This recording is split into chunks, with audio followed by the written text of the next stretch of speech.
enterprise solution delivery, why do we need it? So the solutions that we have for our customers are getting more and more complicated, and they need more and more teams of agile teams to coordinate and collaborate together in order to serve the customer needs. So what does that mean? That means that we may be working on a autonomous car where we have various components. We got the sensors, we got the entertainment systems, we got the parking, self-parking, we have the navigation systems. So all of those components or parts, if you like, are not delivered, or it may not be possible to deliver it within one agile release train. So we may have a number of agile release trains that we need to coordinate our efforts with. And we may have suppliers. There could be third-party suppliers or internal suppliers that are feeding work in. And that's where we have our enterprise solution delivery, where we're looking at how do we coordinate the work of multiple agile release trains in order to get optimal value flow through the whole system. So how do we do that? We do that by, if I scroll down here so people who are watching this video will get the benefit from it. So there, again, the three dimensions of enterprise solution delivery are lean systems engineering, coordinating trains and suppliers, and continually evolving live systems.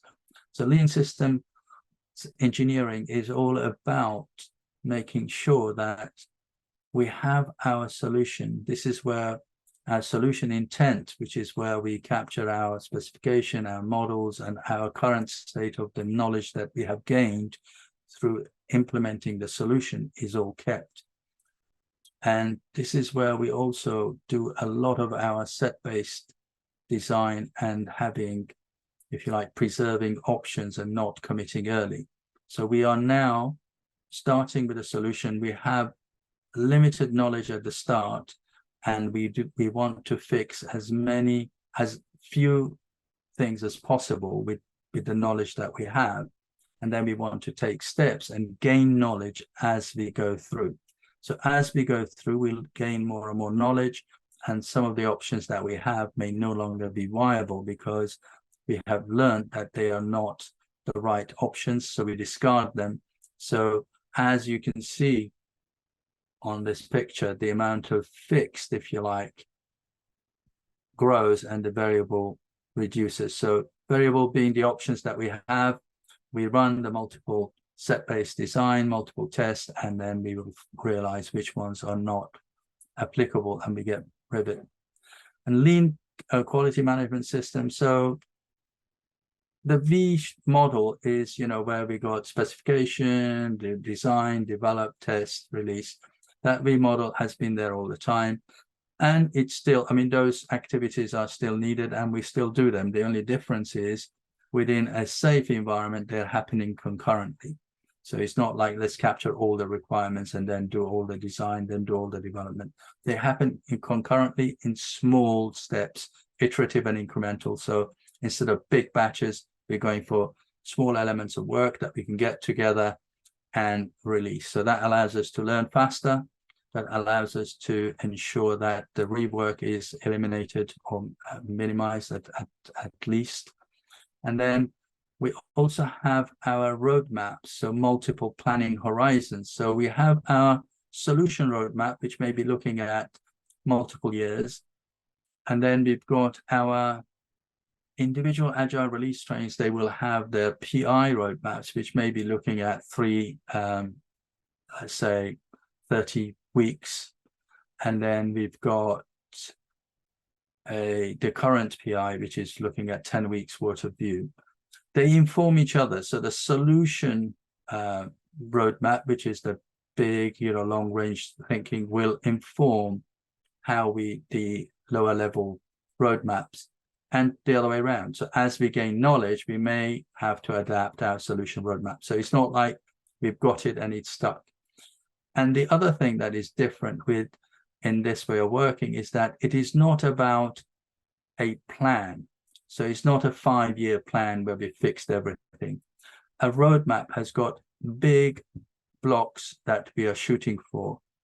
and at the solution level is not detailed. But it's got enough detail to say, look, this is roughly where we're going, and this is the lay of the land.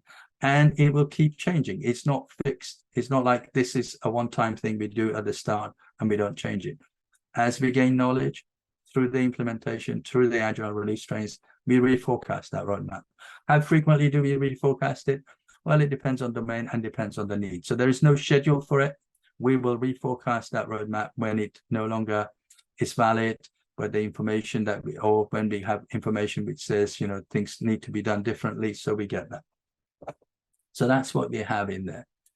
And then continually evolving our live system. So we got our continuous delivery pipeline that goes throughout about continuous exploration, continuous integration, continuous deployment, and releasing on demand.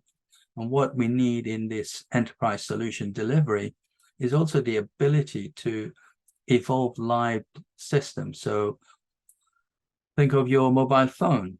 Every time an app needs updating, if you had to go take it to a shop for it to be done, that would be very, very inconvenient for us as users. So we need to have that ability over-the-air updates, if you like. Now, those things will take time, architecture, money, and experimentation to make sure, have we got the right way of doing that? And that's part of all the solution design, and it's also part of the enterprise solution delivery and the solution train. Now, it's probably worth very briefly. We have covered this before, but let's cover it again. So the solution train is a virtual construct, which within it has got another virtual construct, you know, the Agile release trains. Each Agile release train is a virtual construct. So we've got virtual within virtual. That doesn't mean there's nobody there. There are people, obviously, there are real people working within those, but virtual in as much as this is where the dual operating system comes in. Whereas the people that work in the Agile release train come from different functions within the organization. And the way we, if you like, map them to the Agile release train is to make sure that the handoffs and delays are minimal. And one of the tools that we have for doing that is the value stream identification and Agile release train identification workshop that enables that to happen. Now, the solution train, the work items that go through the solution train are capabilities. So these are the big things that we want to make. And the capability, if you like, is then shared or flows as features through different Agile release trains. So if the capability is self-parking, it may need sensors, GPS, and then some aspects of steering all going through. And those may be features that will flow in different Agile release trains, or even if they flow through the same Agile release train. So that capability is broken down into features that flow through the Agile release trains, and the Agile release trains deliver the working solutions that meet that requirement. Another thing that is probably worth mentioning in the solution train construct is that continuous integration that we have within the Agile release trains. Within the solution train, it becomes continue-ish. In other words, sometimes it may not be possible to integrate all the elements, but we will integrate as frequently as possible, but never going like 6 months without integration or 12 months without integration. So we integrate as frequently as the parts become available, and we can integrate them and learn from it and build on that. That at a high level is what the enterprise solution delivery competency is all about.